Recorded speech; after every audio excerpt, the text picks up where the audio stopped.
Hi చిట్టి ప్రాణాలు, మీకు తెలుసు కదా మేము ఎంతో కష్టపడి ఎన్నో విషయాలు సేకరించి ఫ్యాక్స్ వీడియోలు చేస్తున్నామని. సో ఒక చిన్న హెల్ప్ అడుగుతాను, కాదనకుండా చేస్తారు కదూ? చేస్తారులేండి, నాకు తెలుసు. అదేంటంటే ఇంకా ఎవరైనా సబ్స్క్రైబ్ చేసుకోకుండా మన వీడియోలు చూస్తున్నట్టయితే మన ఫన్మోజీ ఫ్యాక్స్ ఛానల్ ఇప్పుడే సబ్స్క్రైబ్ చేసుకుని ఆ పక్కనే ఉన్న గంట సింబల్ ని కొట్టండి. దాంతో ఈ చిట్టి ప్రాణం చాలా హ్యాపీ ఫీల్ అవుతుంది. బావా బావా ఎక్కడున్నావు? మీను ఇక్కడే. ఏంటి పిలిచావు? భోజనం చేద్ది గాని రా బావా. ఎందుకు మీను? నువ్వు ఇంకోసారి బావా అని పిలు, కడుపు నిండిపోతుంది. ఛీ పో బావా. నాకు నీ మనసులోనే కంఫర్ట్ గా ఉంది మీను, నేను వెళ్ళను.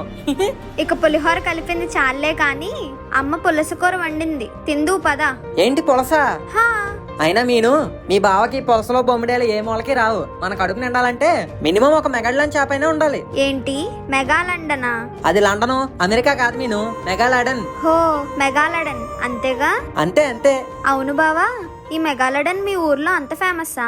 ఊర్లోనే కాదు, ఈ వరల్డ్ లోనే పెద్ద ఫేమస్ ఇది. కేజీ అంతేంటి? నువ్వు కోట్లు కుమ్మరించినా నీకు ఆ ఛాన్స్ లేదు మీను, ఎందుకంటే ఆ చేప ఇప్పుడు బతికలేదు. అదేంటి బావా? అవును, ఈ చేప ఒకప్పుడు నీటిలో జీవించిన అతి పెద్ద జీవరాశి. ఇప్పటికి కూడా ఆ చేపదే ఈ రికార్డు. అంటే ఇప్పుడు ఈ చేప లేదా బావా?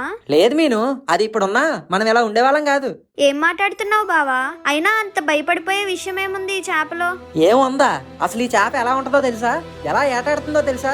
ఒకప్పుడు సముద్రాన్నే శాసించిన సామ్రాట్ అది. అది అలా నీటిలో ఈదుతుంటే అలలు కూడా సలాం కొడతాయి. హో దాని పొడుగు, దాని పొగరు అబ్బా మామూలు కాదు. ఒక్క నిమిషం ఓపి పట్టండి, మిగిలినంతా చెప్తా. బాబు తు లోగో డాలరే.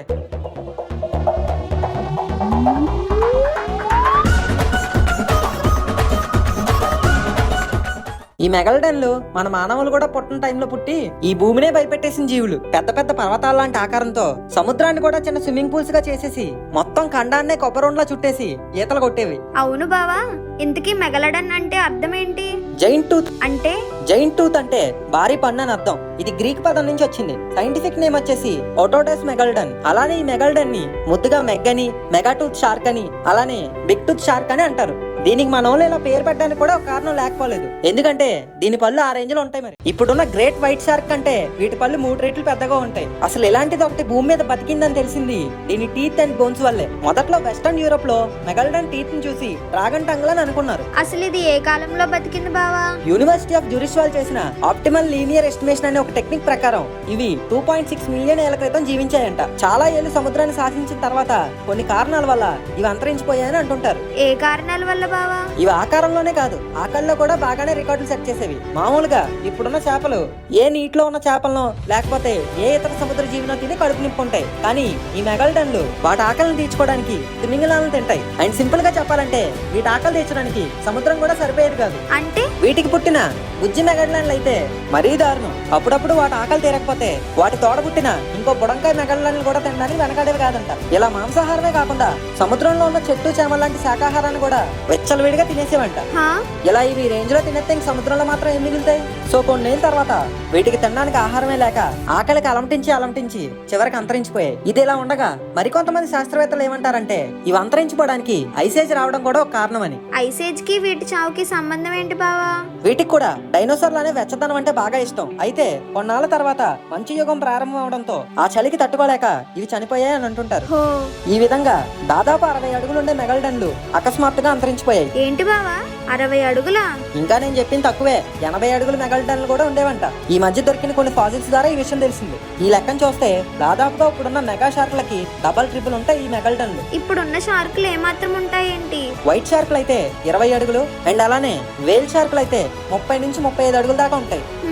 అవును బావా, వీటి నేటివ్ ప్లేస్ ఏంటి? వీటికి పర్టికులర్ గా నేటివ్ ప్లేస్ లో నెగిటివ్ ప్లేస్ అంటే ఏముండవు. మొత్తం వరల్డ్ లో దీని ఫేవరెట్ ప్లేస్ ఒక్క అంటార్క్టికాలో తప్ప అన్ని ఖండాల్లో ఇవి ఉన్నట్టు రుజువులు దొరికాయి. అవును, ఇందాక నుంచి దీని తిండి మాట సైజ్ మ్యాటర్ చెప్పుకున్నాం గానీ దీని వేట గురించి చెప్పుకోలేదు కదా. ఇప్పుడు విను, ఈ మెగాలడన్లు వేటాడడంలో మాస్టర్స్ చేసాయి. దీని వేటాడే పద్ధతి చూస్తే ఎవరికన్నా మెంట్లెక్కాల్సిందే. మిగిలిన చేపల్లా నోరేసుకున్న అమంతా అవతల జీవి మీద పడిపోకుండా సమయం సందర్భం చూసి తక్కువ వాటి తోక భాగంలో ఫ్లిప్పర్ల మీద ఒక దెబ్బేసి అవి ఈతకుండా చేస్తాయి. ఆ తర్వాత హాయిగా తన రంపం లాంటి 276 పళ్ళతో పీసులుగా చేసి పండగ చేసుకుంటాయి. ఏంటి 276 పళ్ళే? మామూలు పళ్ళు కాదు, కరిసిందా కాటికే. దీని ఒక్కొక్క బయట ఒక్కొక్క పిడుగులా ఉంటది. దాదాపు 1,08,514 నుంచి 1,82,201 న్యూటన్స్ ఉంటుంది దీని బయట ఫోర్స్. ఏంటి న్యూటనా అంటే ఏంటి బావా? బరువును కొలిచే పద్ధతి మీను. ఇప్పుడు 1 కేజీ ఉందనుకో 9.81 న్యూటన్లు. హో అలా ఏదో ఒక పెద్ద పర్వతాన్ని మీద వేసినట్టు తన పళ్ళతో కాటు వేసేది మెగల్డన్. బావా మరి ఈ షార్క్ ని ఎదిరించే సాహసం ఇంకే షార్కులు చేయలేదా బావా? ఎందుకు చేయలేదు? మన మనుషులకు శత్రువులు ఉన్నట్టే వీటికి కూడా 1/2 డజన్ పైగా ఎనిమిస్ ఉన్నారు. వాళ్ళే లివియాటన్, సిటోథీరియం, జైగోఫైసిటర్, హాలోఫైసిటర్, బ్రిగ్మోఫైసిటర్, రాంఫాస్కస్, మ్యాక్రోరాటోరియల్ స్పర్మ్ వేల్స్. అయితే ఎంత గట్టి పోటీ ఇచ్చినా చాలా వరకు మన మెగల్డన్ ముందు నిలబడలేకపోయాడు. పేరుకు తగ్గట్టే ఇవి మెగా చేపలు అన్నమాట. అయినా చాలా మ్యాటర్ ఉంది ఈ మెగలడన్ల వెనక. ఇవేం చూసో ఇంకొన్ని ఇంట్రెస్టింగ్ ఫ్యాక్ట్స్ చెప్తాను విను.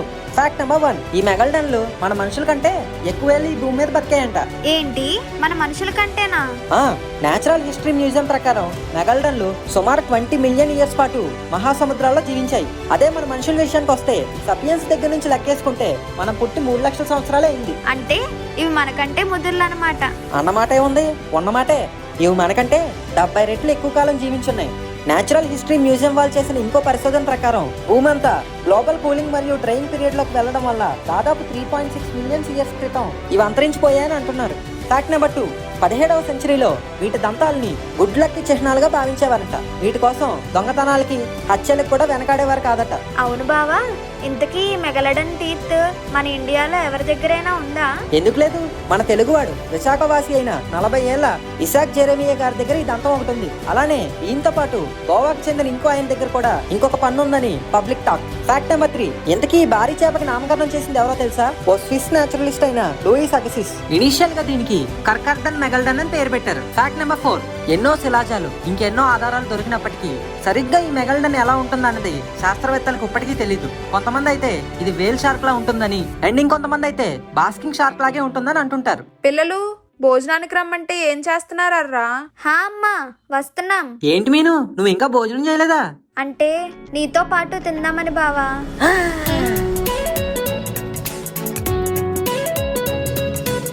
ఒరు బాబు, నీ సిగ్గు తర్వాత ముందు సబ్స్క్రైబ్ నోట్ చెప్పరా. ఓ మర్చిపోయా. అది ఫ్రెండ్స్ ఇవాళ వీడియో. మీకు కనుక నచ్చినట్టయితే ఓ లైక్, షేర్, కామెంట్ చేయండి. అలాగే మన ఫన్మోజీ ఫ్యాక్ట్స్ ఛానల్ ని సబ్స్క్రైబ్ చేసుకోవడం మాత్రం